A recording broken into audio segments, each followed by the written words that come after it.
আমি তেওঁলোকৰ শ্ৰীচৰণত সেৱা আগবঢ়াইছোঁ আৰু অসমবাসী ৰাইজক এই ঐতিহাসিক বিজয়ৰ মুহূৰ্তত আমি অত্যন্ত বিনম্ৰতাৰে সৈতে ক'ব বিচাৰিম যে নিৰ্বাচনৰ সময়ত আমি আপোনালোকক দিয়া প্ৰতিটো প্ৰতিশ্ৰুতি পালন কৰাৰ বাবে আমি নিষ্ঠাৰে সৈতে কাম কৰিম।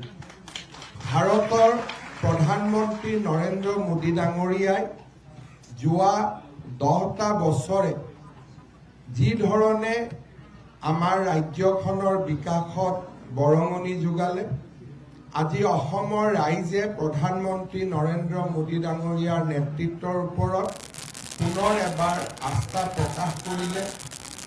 দ্বিতীয়বাৰ একেধাৰে আমাৰ চৰকাৰ গঠন কৰা ভাৰতীয় জনতা পাৰ্টীৰ ৰাজ্যসমূহৰ ভিতৰত অসমেও নিজৰ নাম অন্তৰ্ভুক্ত কৰিব পাৰিলে।